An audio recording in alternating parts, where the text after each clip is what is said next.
At 3:47 in the morning, when most of the world was asleep, the silence of Doha was shattered by the roar of Israeli F-35 fighter jets. In a flash, explosions ripped across a sovereign capital that had never expected war on its doorstep. This was not Gaza. This was not disputed land.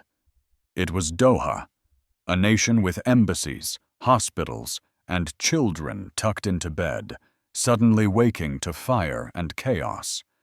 Israel said it was counterterrorism. They said Hamas leaders were inside. They called it preemptive defense. But for the people on the ground, it was terror. 6 lives were lost, 5 alleged Hamas members, and 1 Qatari security officer. Smoke billowed above skyscrapers built with oil wealth, and families ran barefoot through streets once thought safe. A father clutched his son's hand as he shouted for his wife to keep moving. In those moments, security language meant nothing. Survival was everything. Qatar's leaders did not hesitate. The Prime Minister called it cowardly and state terror. He declared that a nation of sovereignty had been violated without warning, without provocation, and without justification. Funerals were held in the capital as mothers wept over coffins wrapped in the flag.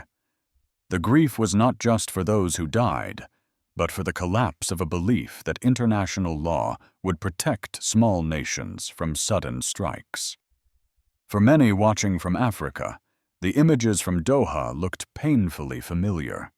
Flames over Doha resembled flames once seen over Ouagadougou.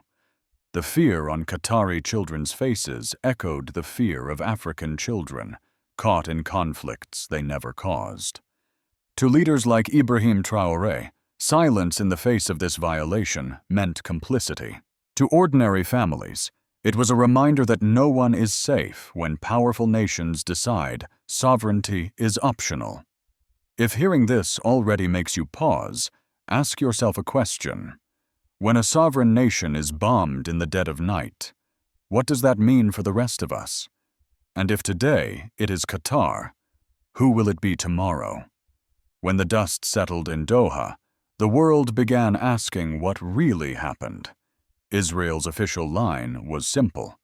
They claimed it was counterterrorism.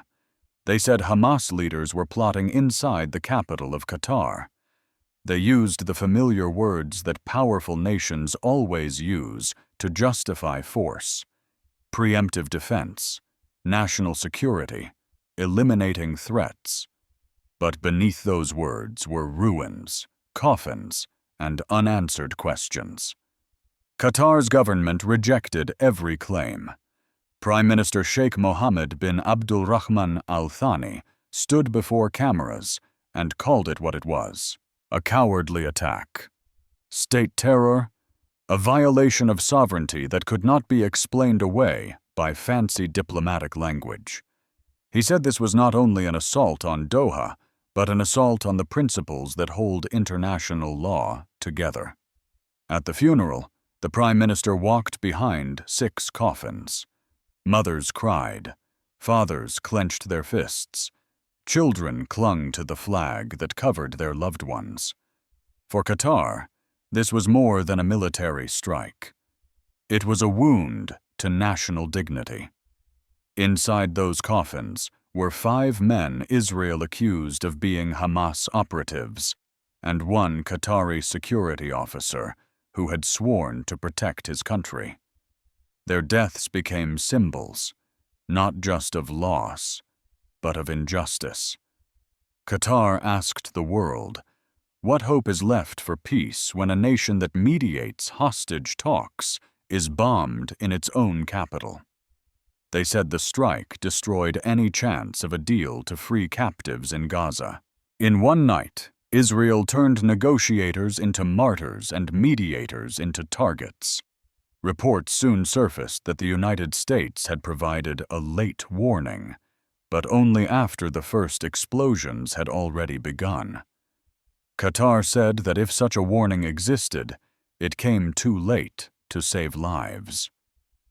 This revelation made the wound deeper. It suggested that even allies who promised protection could not prevent violations when they came suddenly in the dark.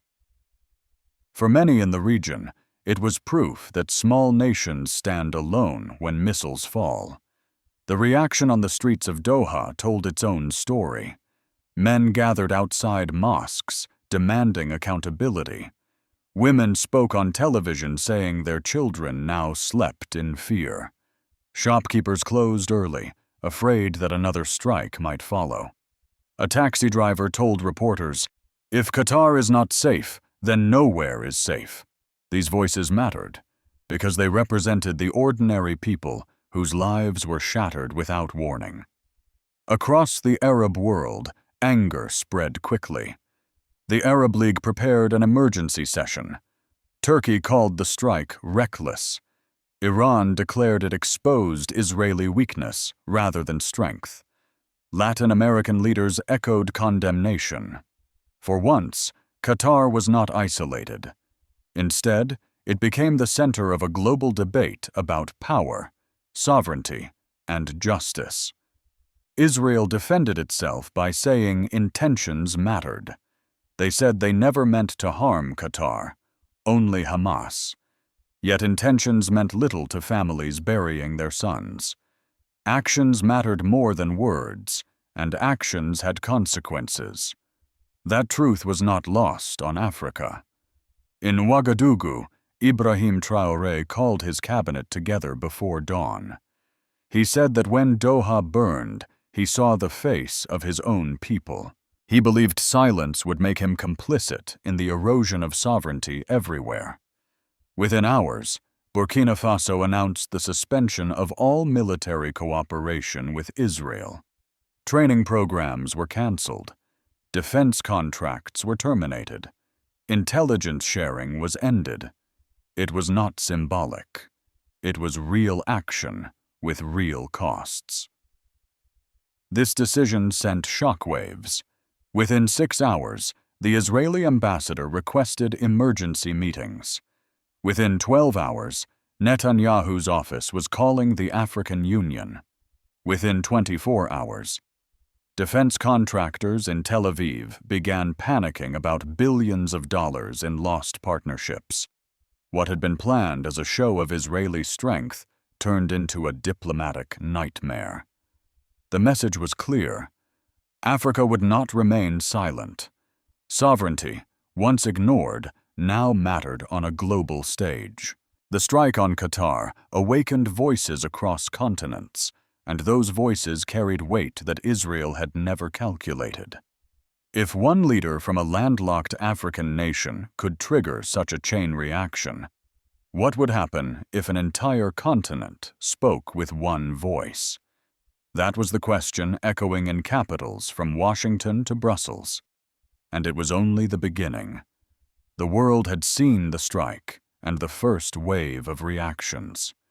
But the real storm was about to begin, because within hours, Africa itself started to rise. The question was, how far would that rise go? The turning point came not in Doha, but in Ouagadougou. While Washington issued cautious statements and European capitals debated language, Burkina Faso acted. President Ibrahim Traoré did not wait for committees or diplomatic cables. Within hours of the strike, he made an announcement from the presidential palace that changed the conversation. He said Burkina Faso was suspending all military cooperation with Israel. Training programs were stopped. Defense contracts were voided. Intelligence agreements were canceled. In a world where many leaders talk but rarely move, Traoré's decision was action, swift and uncompromising. The effect was immediate. Within 6 hours of his speech, the Israeli ambassador requested an urgent meeting. Within 12 hours, Netanyahu's office was calling the African Union, hoping to contain the damage. Within 24 hours, Tel Aviv was facing panic from defense contractors calculating the billions they might lose in Africa. The plan to showcase power through airstrikes had backfired. Instead, Israel found itself isolated in a region it had worked for years to cultivate. Other African nations watched closely. Ghana's president refused Netanyahu's call outright. Nigeria's leader declined to take the line. Kenya's head of state listened for 30 seconds and then hung up. These were not small gestures. They were signs that Africa, often ignored in the corridors of power, was speaking with unity. When South Africa suspended diplomatic relations and Algeria closed its airspace to Israeli flights, the wave became a tide. Morocco followed by canceling agricultural projects, and Nigeria terminated defense contracts. Within 72 hours, what began as one African leader's condemnation had become a continental stance. This reaction shocked Israeli analysts, who admitted on television that they had never expected coordinated African retaliation. For decades, Israel had treated Africa as a place for transactional deals, exchanging training and surveillance tools for diplomatic support. But this time, those relationships proved fragile. Africa had found its voice, and it was not for sale. The emotional resonance of this unity could be felt across the continent. In Ouagadougou, families who had long felt forgotten by global powers saw their leader defy one of the most militarily advanced nations in the world. In Lagos, ordinary Nigerians debated in markets whether this was the beginning of a new African era. In Nairobi, young people on social media shared clips of African leaders rejecting Netanyahu's calls, proud that their continent was no longer silent. Israel scrambled to recover. Defense Minister Yoav Gallant flew personally to African capitals, hoping to repair ties. But he found closed doors. Presidents refused meetings. Foreign ministers declined appointments. In some airports, officials even limited his diplomatic privileges. The message was blunt. Intentions do not erase actions, and actions have consequences. Meanwhile, African solidarity inspired others. The Arab League praised the stance of Burkina Faso and its neighbors. Turkey and Iran voiced admiration for Africa's moral leadership. In Latin America, leaders had issued their own condemnations of Israel's strike, emboldened by the sight of Africa standing tall. Even in Asia, governments reconsidered their silence. What was supposed to be an isolated strike had turned into a global debate led by voices from the global south. Traoré himself explained his motivation simply. He said Qatar had stood with Africa, investing in hospitals, infrastructure, and genuine partnerships.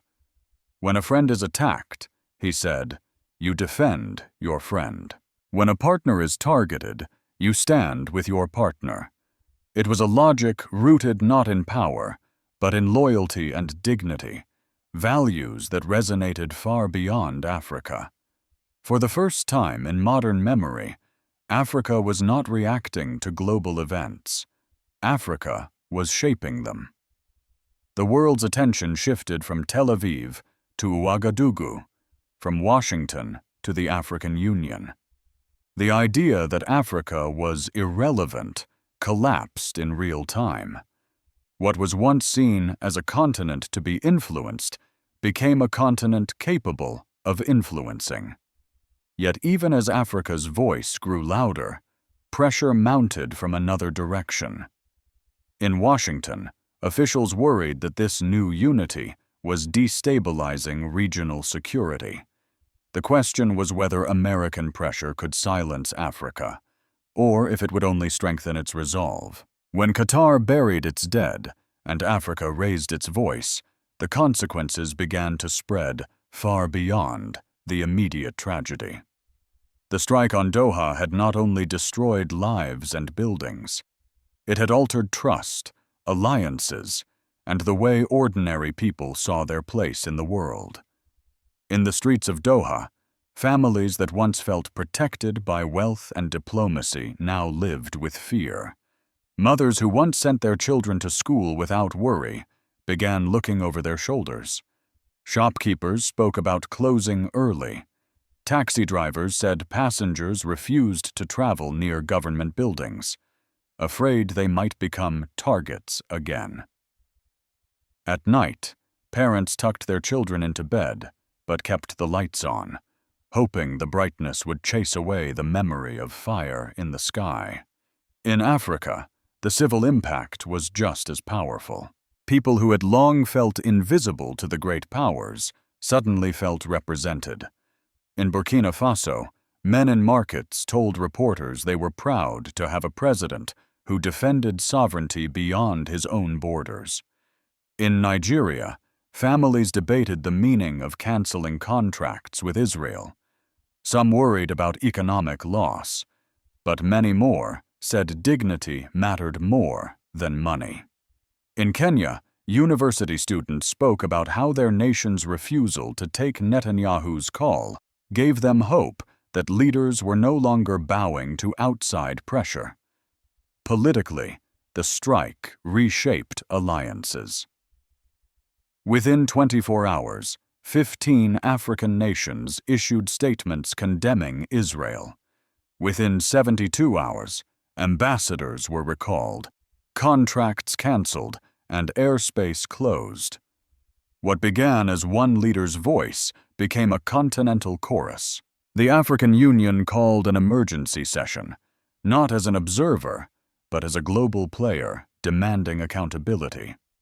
For years, Africa was seen as a place where decisions were imposed. Now Africa was imposing consequences on others. For Israel, the cost was steep. Contracts worth billions in defense and agriculture were canceled. Access to strategic minerals was threatened. Israeli companies suddenly faced doors closing across 3 continents. The global narrative shifted. What was meant to be a demonstration of military strength turned into an exhibition of diplomatic weakness. For the United States, the consequences were more subtle, but just as real. Washington faced a credibility crisis. If one of its closest allies could bomb another ally without warning, what did that say about American guarantees? For nations in Africa and the Middle East, it raised doubts about whether U.S. protection meant anything when missiles could fall at dawn. Analysts in Washington warned that American influence was slipping, not because of its enemies, but because of its friends. Yet the most important consequence was emotional. Across Africa and the Middle East, ordinary families began to believe that sovereignty was not an empty word.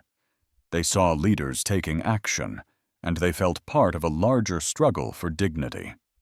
When Algeria closed its airspace, when South Africa suspended relations, when Nigeria walked away from contracts, people saw proof that the powerful could be challenged. This civil awakening carried its own risks. Israel's allies worried that rising African solidarity might encourage other regions to resist. Western capitals feared losing influence in places they once dominated. Economic lobbies pressed their governments to intervene. Pressure began to mount on African leaders, not only from Israel, but from Washington and Brussels, to soften their stance. For families in Burkina Faso, however, the lesson was clear. If Africa could stand together for Qatar, then it could also stand together for itself. A grandmother in Ouagadougou told a journalist, "When my children see our president defend another nation, they believe he will also defend us." That belief, once fragile, was becoming a force of its own. The political consequences did not end with canceled contracts or closed embassies. They rippled into questions of identity, unity, and the future. For the first time in modern memory, Africa was not merely reacting to global events, but directing them. The cost for Israel was immediate. The cost for America was credibility. But the gain for Africa was dignity, a resource more valuable than oil or gold. Yet even as Africa stood tall, Washington tightened its grip. American diplomats warned that such defiance could destabilize the Sahel and endanger global security. The question now was whether Africa would bow to pressure or continue on a path that might change the world order itself. As Africa's voice grew louder, Washington could no longer stay on the sidelines. The United States had invested decades in portraying itself as a guarantor of stability in the Middle East and Africa. Yet when Israeli jets struck Doha without warning, even America's closest partners questioned whether Washington's promises still held value. President Trump told reporters that he felt very badly about what happened in Qatar. The White House issued statements calling the strike unhelpful and counterproductive. Behind closed doors, American officials worked frantically to assure Qatar that such an incident would not be repeated. Leaked reports suggested that U.S. advisors had attempted to warn Doha minutes before the explosions, but the warning came too late. For Qatar, this was not a reassurance. It was a reminder that even allies could not guarantee safety when powerful nations acted alone. At the United Nations, the Security Council passed a resolution condemning the strike. Unusually, the United States supported it. Diplomats whispered that Washington had no choice. Failing to condemn Israel would have isolated America further at a time when African nations were leading a new front on sovereignty. For the first time, American credibility seemed tied not only to its military might, but to its ability to respect the voices of smaller nations. Elsewhere, reactions echoed across continents. The Arab League praised Africa for defending Qatar.